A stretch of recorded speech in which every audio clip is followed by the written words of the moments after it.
Okay. After that lovely session that we had, Shobha's session, I think that was so engaging after lunch. It didn't feel like we had lunch at all. And then the sobering session on data privacy. My fellow panelists said we should shake up the audience a bit, given the topic. So a small exercise, since we are talking about digital research today, could you, all those of you who have done any kind of digital research in the last 6 months, please stand up. Obviously, I do it. You could have done digital research, you could have used digital research, both work. Okay. Where are we on the numbers? Okay. Not bad. 9, okay. 80%, I guess. Okay. Now, for how many of you, the research that you do, out of the research that you do, or the research that you commission, at least about 10 to 20% would be digital research? Okay. If that's the case, please put up your hand. Lovely. Okay, thank you so much.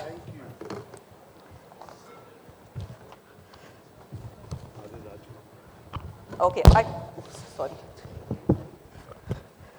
I think we are largely in line with what we were discussing, because let me just throw some statistics at you before we get on to the session. And I'm quoting from the Kantar iCube data. We have 692 million active internet users today, spread across urban and rural. In fact, there is a slight skew towards rural. And this has increased 51% since 2019. It's estimated to increase to 900 million by 2025. We have 680 million smartphone users in the country, and there are 346 million Indians who engage in online transactions. And Samir was just, sharing a very interesting statistic that he had, which is the UPI daily transactions has gone from 0.06 million in 2016 to 205 million in 2022. Daily. Okay. Daily transactions, sorry. So that's the backdrop that we are working with. Given this backdrop, is there a dilemma at all? And if there is, where is the dilemma and why is there a dilemma? Chandan, you want to start? Well, so thank you, Sushmita. Well, as we all saw, a majority of people are using digital in one form or another. Whether you're using digital for doing research, or whether you're doing research on digital assets, or on digital properties, or on digital communication, whatever it is, I think digital is there. And with the astounding numbers that you talked about, I think digital is everywhere. So what's a dilemma? If the dilemma is between, making a choice between one and the other, and both are unsuitable or both have got certain deficiencies, then yes, traditional research has its own place, or analog research has its own place. Digital research has its own place, and the key challenge for us is to really integrate and take a holistic view of things. And that's what research is all about. Looking at it from all different dimensions and looking at it holistically. So you do have a few challenges in digital research, whether you are, first of all, whether we have the right talent in digital research or not to be able to use the right mechanisms, tools, methodologies, processes, etc. Whether it's also about, representativeness of people which you access through digital sources, and if that's representative, if it's skewed towards one end or the other, and whether, you understand things or not. But it also has its own positives, that you're able to reach audiences which you have not reached before, or maybe do research on sensitive topics, or maybe look at data which is coming from passive sources, like if you do social media listening, for example, people are talking about things there. You're not asking them a question, so it's valuable to have that kind of information which is kind of coming up spontaneously, or whether you have all the analytics which the different platforms have, and with some of the digital first, e-com platforms, or some of the others which have a whole host of data. I think there's a wealth of information to mine over there. So I see, that it's more a holistic mindset that we need to look, and of course embrace digital and find ways and solutions to look for some of the issues. And it's a dilemma. It's not about, moving from one to the other, but really making the best of both. It was within, let's say, either the client side, the agency side. So the dilemma essentially, I mean, it's not a dilemma that digital is there, is it important? I mean, those are established facts. The reality is that I think we are probably 2 steps behind our consumers in terms of our ability to engage with them online, to conduct research meaningfully. And I think we should also blame some of the clients because we kind of tend to say that 2 more questions and 3 more statements, and that's probably overloading a questionnaire. But I think we're still behind the consumer evolution. I think thanks to the once geos come into the market, everybody knows how to send voice notes, everybody knows how to exchange. Data consumption, content consumption probably is doubling every second as we speak. So people are ready. It's about us to be able to reach out, and do we have the right tools, as Chandan said, do we have the right skill set? Have we built that? That's the bigger question right now. So you're saying the dilemma is not whether or not to do digital research, but whether we are capable of doing the kind of digital research we want to. Yeah, that is a very a different point, you know. Yeah. So that's what you're saying. Capability is low at the moment. At this point, yes. Rashi, you want to add on something to that? Yeah, so I would second the point made there. And so whenever there is a dilemma like this, so the dilemma is analog versus digital, I think the answer is and. But it gives rise to 2 different questions. The first question is, how do you convince stakeholders? So data shows that if you test the same concept, product, ad with an online audience versus an offline panel, results are different. And that's where patience of clients ends, right? A client needs to convince, confuse, or take a decision with his stakeholders, his or her stakeholders. Now, if we are coming to the client with an online panel versus an offline panel, which gives us different results, the conversation on digital ends right there. So the first question is, how do we convince and lead to decision making through digital research? The second question is, how do we research digitally? And I have a really long sort of speech over there. Maybe we'll come to that. But to kick this off, I think the question really is then, how do we research digitally and offline to make a cohesive sort of result come alive for the clients, because our consumers are living in both the worlds. So how do we design a research? How do we convince our stakeholders? And how do we build our own conviction as researchers on where to use online, where to use offline, where to use both, and therefore how to integrate the results? But we can follow up on that. Okay. Samir, as a digital first platform, and you know, you're somewhat on the other side, I mean, what are the kinds of dilemmas that you have seen clients face, people you work with? I mean, and how have you, sort of addressed those challenges? I mean, what is the dilemma do you think they're facing? Would you agree with what, they're saying? Or, I mean, is there anything else that you have faced? What is your take on the situation? Sure. So absolutely.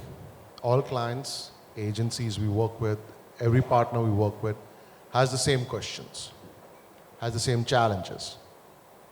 But I'm a first principles thinker. If I go back 40 years, 50 years, and there are many of you here who set up the industry in India 40, 50 years ago, many of you who were very young researchers back then, you solved the problem then using the technology available at that time, which was field work. You solved the problem. You were patient. You did not see any dilemma. The only dilemma was no research or yes research. But you solved those problems. There were representativeness problems. There was regional problems. There were language problems. There were problems around how do I get the concepts out there? How do I get the privacy solved? You had all those problems 40 years ago, which were solved. Same way right now, we have the same dilemma, if you want to call it a dilemma. But I would call it a transformation. I would call it, we're crossing the chasm. We're crossing the chasm. It has to happen. Yes, representativeness of lower SEC is a big question which comes out. Representativeness of older age group, rural, smaller towns, less literate, Audiences. all of that comes out. But weren't there same dilemmas when the fieldwork was going on, or fieldwork was going out, or is still going out? I would say yes, there is one problem on this side, there's another problem on that side, but you cannot stop the digital juggernaut. In 5 years from now, I don't even know even a single person here who would not be using at least 2 digital devices right now or as they're sitting here. This is a juggernaut. Can't stop it. We have to solve the same way as we all solved 40 years ago Right. the fieldwork problem. Sure. Okay. Rashi, you spoke about, having a lot to say. I mean, I can somewhat sense that there are certain concerns that you have when doing digital research. I mean, it's something, like what Deepak spoke about, how consumers are 2 steps ahead of you and you're probably not doing the right things to sort of get the right kind of responses. You want to elaborate on that? Yeah, sure. Since you asked me to come on the panel, I've been doing a lot of thinking about this, and I was not actively thinking about this, but here are the 3-4 points that have come into my head that I'd like the audience to consider and then comment on, because we can't claim to have all the answers. So, I observed a toddler, right? You give a toddler a little storybook. The toddler who has used his mother and father's mobile phone does this to the paper, right? He or she tries to make the paper zoom in or zoom out. The point I want to make is that consumers are now fragmenting and their brains are getting rewired because of the devices that they are on. So there is devices, there is short versus long form content, there is vernacular, and there are algorithms that each of us are getting, which are personalized algorithms, right? And that's rewiring our brains. So the way when we do analog research and we say, take a small town, big town, youth, old people, men, women, these are probably the 6 dimensions we use when we are creating segments to do our research. What if we were to start adding more layers to the segmentation? Because the dilemma answer is and we say, I'm going to have digital natives, I'm going to have people who have not grown up with digital, I'm probably going to have digital natives who consume more video, Instagram Reels, short form video, IG, long form video, YouTube, and I'm going to have people who grew up on Doordarshan or Star Plus and who consume a very different kind of video, right? If we start thinking like this, and if you remember, all researchers have conditions apply, right? There is a framework with which we do research. There is a framework with which we read research. Oh, don't take these results. We have only 30 consumers. It's directional. Okay? North Indians tend to rate higher. South Indians tend to rate lower. North is more emotional. South is more rational. We have these rules that researchers have taught us on how to read data, how to do research. Big town, small town, men, women, right? Why can't there be this framework that the whole industry adopts for the rewired brains? That if you are doing a D2C brand, if 80% of your audience is digital, do a digital research. If you're trying to talk to youth, go create a subsegment of youth that are on Twitch, okay? When you watch a video vertically versus horizontally, how is your brain rewired? Should we do research with people who only consume content in vertical screens versus horizontal screens? Will they react differently to our advertising? I don't know. So marketeers have pivoted. We are now taking a big idea and we are making 20 different creatives out of it. 6-second banner, 30-second, 2-minuter. We are testing a 30-second ad in Link through a 1.5-minute animatic. Should we be testing these different creative formats and say it's okay to get the digital native, communicate X idea in 6 seconds, this will be your win. For the oldies, sorry, for my ageist comment, communicate 30-seconder in a horizontal format, this way, this will be your win. These are the kinds of conversations we want to start having with research community. Money. So you talked about how many transactions are digital and virtual. I somehow feel in my behavior, when I'm spending money physically, I don't want to spend as much. But when I'm spending through Paytm or Google Pay, money doesn't feel real. And I'm happy to spend much more. That's great for Amazon, by the way.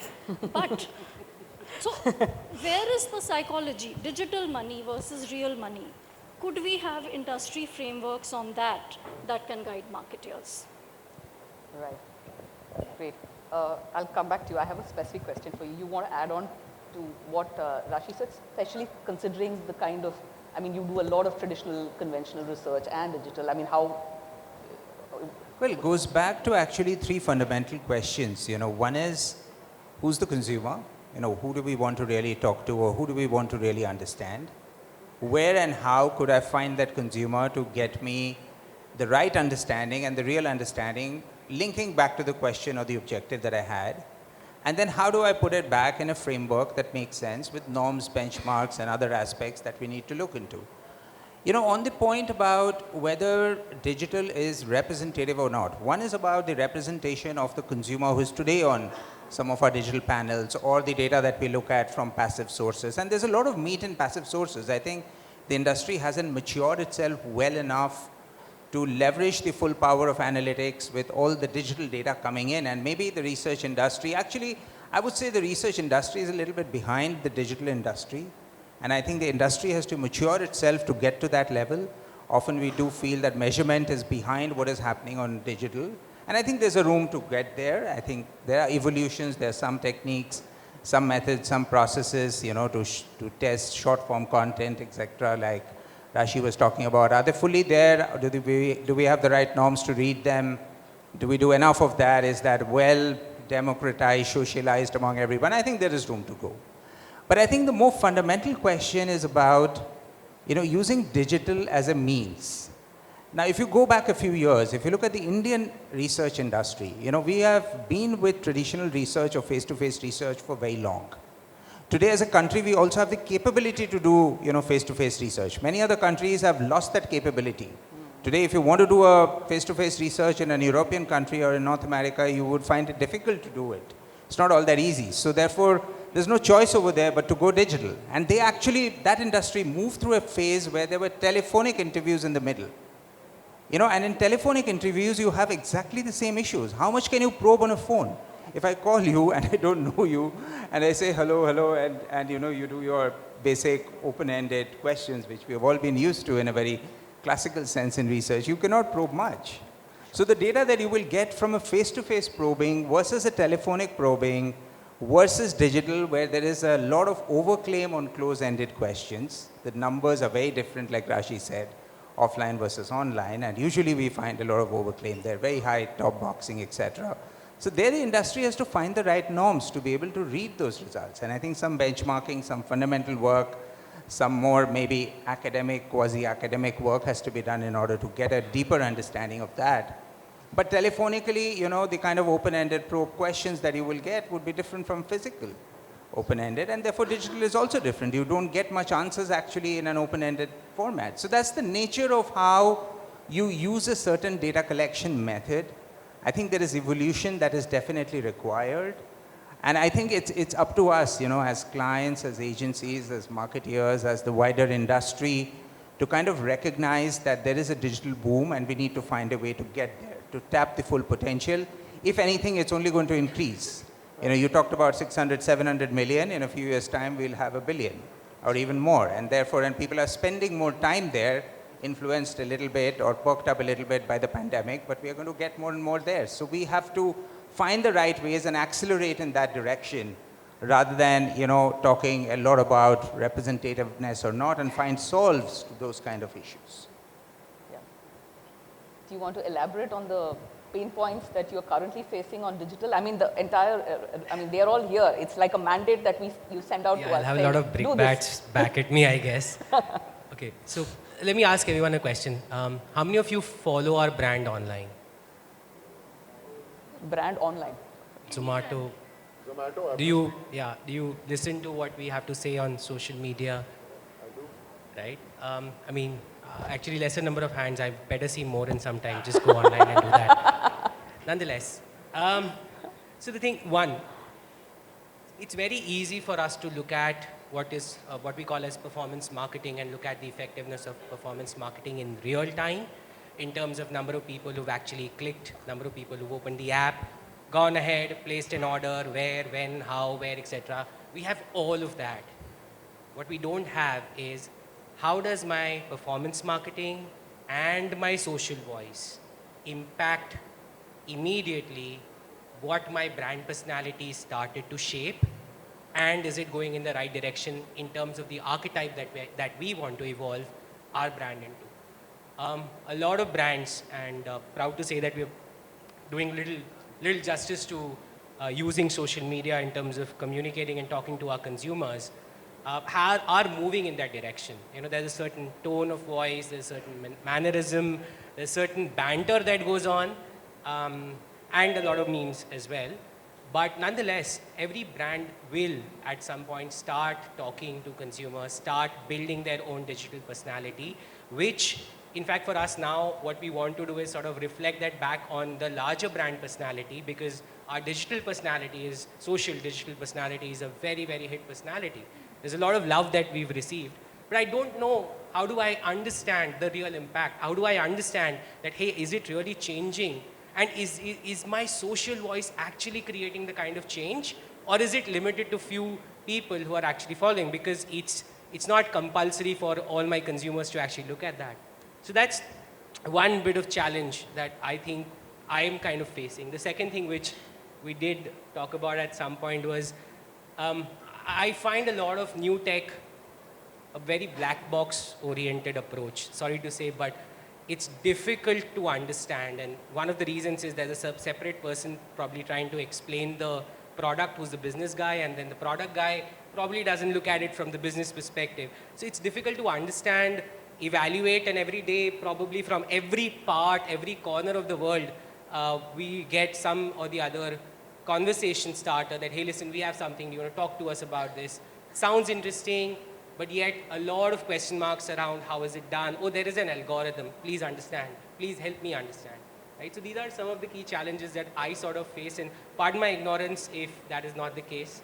Happy to listen to you and take all the brickbats back at this point. Okay, that's the right time for you to take on. In fact, I have one question just from the want to audience. say one thing. If not algorithm, they will say, sir, it's AI, ML. Oh, yeah. AI, ML, MI, all. Right. Yeah, I mean, you heard the woes. So what would be your response to that? And there is an interesting question which has come from the audience, which is, what should new age firms do or are doing wrong in narrative for adoption?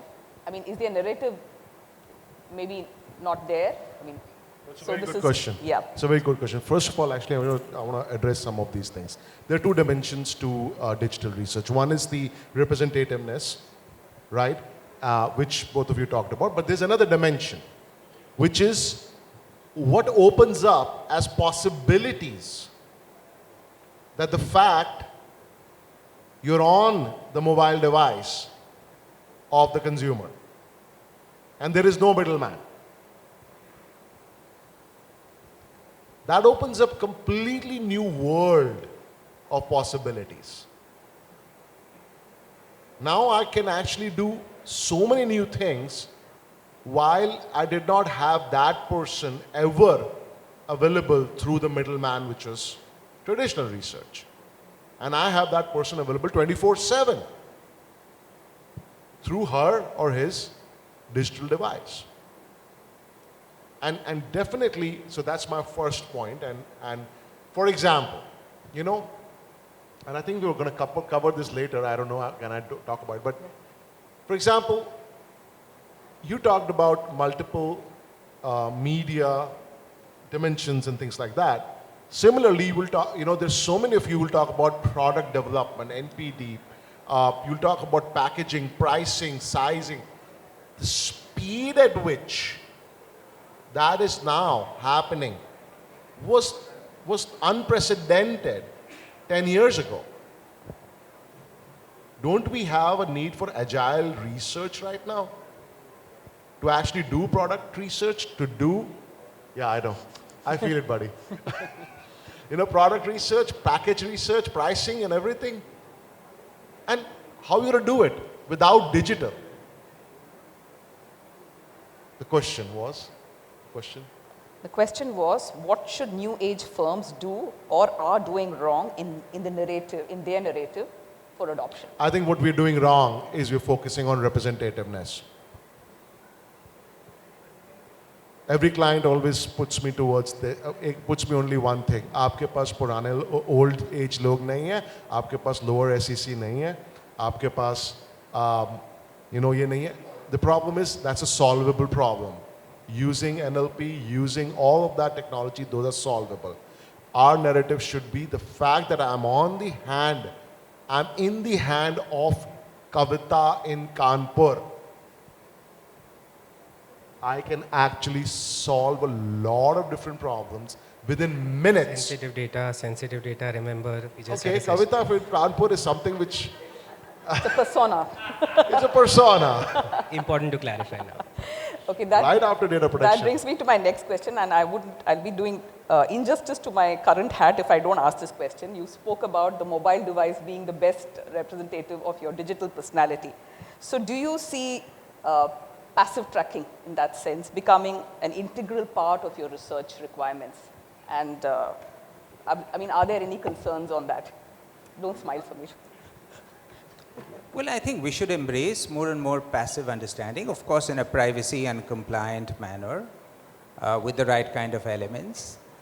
We should also develop the maturity as an industry to be able to read that data right.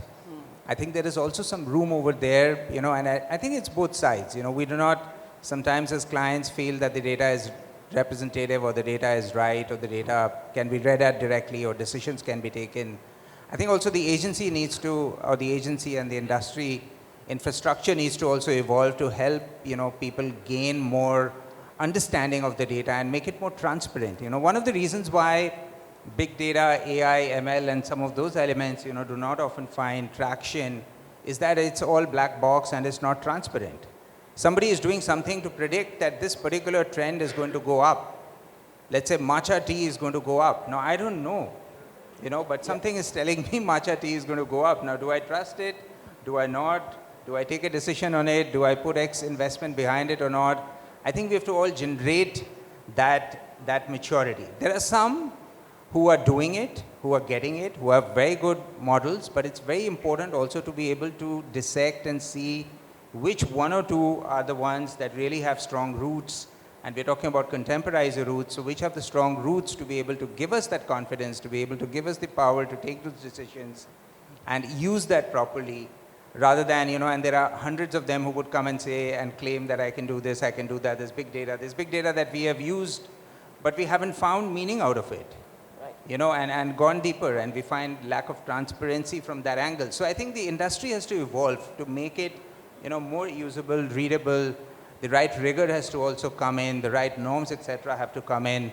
The data being so skewed in certain way has to have its own mechanism of understanding what is it that we are talking about. But if we are talking to a person who is, let's say, ordering on a Zomato, I mean, that person is absolutely there digitally, and we must leverage the full potential of digital to understand that consumer in all possible ways, whether it's more front end or more back end or measurement and tracking. I mean, we totally support that and think that's the way we should evolve. Right. You want to talk about how passive tracking will become a part of research requirements, because you have been speaking to clients. Absolutely, and we are also a passive data provider. It's an important aspect to know that how a consumer is behaving when in her personal space. Yeah. Okay? You don't know, there is a way that person is behaving when put in an MGD or put in a IDI or put on there is a home visit happening, and then there is something which you can measure over 1 week, 2 week, 3 week period through passive data on the mobile device, because frankly speaking, 7 to 8 hours a day she's spending on her mobile device. So it gives you a lot of information and data. You cannot, nobody can ignore it. Let's be straight on it. Okay. What are the, I mean, there is a concern definitely. I mean, you spoke about privacy issues and all that. Would you want to just, I mean, who else but Amazon can? Concern in passive tracking? In passive tracking, you know, yeah. So I'm not going to touch upon the privacy aspect of it. I think that's spoken about, and I don't know enough to comment about that. But if I think about passive data tracking information that has come to me, the questions that will come to my mind are, in India, a mobile phone is not as individual as we would like it to be. Okay. So who used the phone when you collected it? Was it the children? Was it the husband? Was it someone else in the family? So, you know, who was the main user? The other thing is really thinking of why this happened. So when we are doing offline research, or if we are combining qual plus quant, we get some data, we get texture around it. Oh, people didn't like this product because in qual they said blah, and now I can connect the dots and see what's. When I'm doing passive tracking, can I get more texture around it? What was going on in those 3 weeks that made her do X? Yeah. Right? So if I'm missing the context, is it valid? So, you know, the other thing that I was thinking beyond of passive, I was thinking, so all of us are making this point that digital testing is still evolving. You know, the industry is still catching up to it, the consumer has moved ahead. Maybe what holds us back is that we don't have enough longitudinal data. I mean, it took us decades to come up with norms for link tests, right? We have 20, 50, 60,000 tests. Maybe the solution is to congregate data. I don't think it's possible, but really to create a body of work, a data lake of enough digital research to be able to understand how it differs from analog, what is representativeness, etc. Maybe that homework is missing because we cannot wait 10 years to collect longitudinal digital data. Right. Just Okay, I think there is a red thing going up. We'll just I have one last question, and I think the audience questions are also largely in line with that. Where do you see digital research over the next 5 years? I mean, especially the fact that they have to coexist with conventional research. And in fact, there is one question that has come from the audience. Can anyone from panelists share best examples or best practices of data integration, digital plus traditional? So, I mean, if we have, we can, but Can I take the first one? Sorry? Can I take the first one? Where are we going to be in 5 years? Yeah, okay. Okay, in 5 years, this species, as human beings, is going to be completely digital. We're going to be a digital species, 100%. It's a digital juggernaut, you cannot stop it. कोई नहीं रोक सकता है इसको. Now, you talked about 10 years waiting for collecting norms. You know how long it took for Kodak to die? Kodak was a $16 billion revenue at $31 billion valuation in the 90s. For 10 years, and by the way, they invented, one of the engineers there invented digital photography. For 10 years, they kept saying, analog photography is superior to digital photography. They filed for bankruptcy eventually. So digital is going to happen. In 5 years, this is the future. I'll only take the first question. The second question, I'm going to leave it to the clients. Yeah. Which of you, any of you, I mean, how will it coexist with conventional research, and do you see any concerns getting there? Given the, I mean, I have to, this is my pet question. We have problems integrating quant and qual reports right now. So there is a third element, digital. So where do you see all of it coming together? Well, any integration is hard, and is there a best-in-class ready-made example? Probably not. Quantum call integration by itself, takes a lot of the human mind to come in, a lot of context to come in, a lot of understanding the why and the what to come in, and it's the human mind and the researcher mind who can finally put it together. I mean, if you think this integration can be done by some technology or some AI ML, probably that's still quite far. I think it's the human mind which has to integrate, and as sharp the human mind gets to be able to think far and wide and question everything is the best integration that you get. Is there a ready-made example? We always struggle to integrate even two sources. Do we have a good way to integrate Google Analytics and social media listening? Probably not. And when we do have such good cases, it's when people are able to put their minds and read, different elements together. So it's probably, the industry and as people at the core of it who have to really get there. I'll just add, there are two organizations sitting next to me. Both of them are at now a very important inflection point. Both of these organizations are now entering that consumer set who they want to convert into digital. They're not digital first or digital native, as you said, right? So they have to, when they are conducting consumer research, it's generally hybrid. Both of them. And they are marrying data from traditional into that, and that is a big challenge for agencies, I know it, which is how do I marry the data and combine the data which is coming from my field work as well as digital, but it is an important aspect for these two organizations, I know. Yeah, I'm going to ask a slightly provocative question here. Are the agencies doing it now, or is there a lot of work that you have to do as clients to sort of do that integration? I mean, it has to be said. If it's not, then I think they should know about it. Well, some of the agencies I work with, they're fairly pretty good. Okay. The agency that we use for our CEP, brand track, etc., they've been doing a fantastic job all this while. But I think the biggest challenge that the mindset, as Chandan was talking about, it's just that we don't want to understand why is the data different. Diagnosing why is it different, that's not the point. It's about how do I use it at the end of it, right? So if it's different, fine. I mean, that is the reality.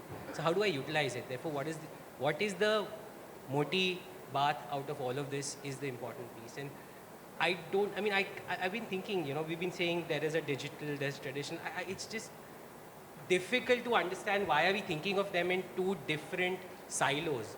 It's a part of the same person. I mean, the same person walks out to shop, that same person is buying online, it's the same individual who's watching on TV or going to the cinema or watching on her mobile phone. So we should probably first do away with this mindset that there is traditional, there is digital, and kind of just keep fighting between, between the two, and try to understand this integration instead of trying to, as I said, diagnose why is it different. Is it about how do I utilize this? Like, okay, so what is it that I do with this? If a digital panel has a higher awareness of niche brands versus when I'm doing offline field work, the awareness of some of the niche brands essentially is almost zero. Yeah, fine. I mean, I acknowledge that it's a digital forward audience and therefore it will be. So what do I do with it? Like, how do I utilize it? Therefore, so do I find the digital audience separately and talk to them, and then do I find the others and talk to them differently? No, it's not possible because they're not different. I mean, we should first just give up this thought that wo alag hai, that they are different. It's just one same person like you and me sitting here. You want to add on to sort of close the conversation? We've almost. I think they are different. I think they are slightly different. Again, the digital native versus non-native. I think it starts off by making different clusters. Like I said, Delhi, Bombay, old, young and all. So I do believe that we are rewired because of media. So I do think there is a spectrum. As a representative sample, it's not different, but when you double click on it, our sample may have like a long tail of 5 different clusters. Now, coming to your original question in terms of, I think agencies and clients have to work together. And one can't exist without the other. Both have to work together to create stories to create successes of integrated digital and offline testing. In Amazon, we have this thing called what dogs not barking worry you. So I was thinking, as you all were talking, the dogs not barking that worry me about this is that publishers like Google and Meta are slowly becoming researchers themselves. They are generating analytics, they are doing brand lift studies. I look at them, I take them with a pinch of salt, but they are building a database of researchers. And researchers are not getting into it. So 5 years later, they may, I mean, today they are advertisers. They may become researchers as well. Hotstar is creating analytics. They are saying, we'll come to you, we will do a control, non-control. So so the disruption is to the industry itself, where media publishers are becoming researchers. Okay. You have anything to say to that? I mean, she's basically saying we might go out of business, so. No, we're not going to go out of business. No way. We're innovators. And Get acquired. Amen. No, absolutely. I think there's definitely differences in data points and normatives when it comes to offline versus online. And there are intelligences clients have to put in place, agencies will have to put in place to marry the data. But for sure, there will be, so, somebody asked me narrative. So I don't think so a black box company is going to transform this. It's going to be someone as an insider who's going to actually transform this and take the digital narrative and go for the kill. Okay, thank you so much. I couldn't take all the audience questions, but I guess you can always reach out to the panelists individually. Thank you.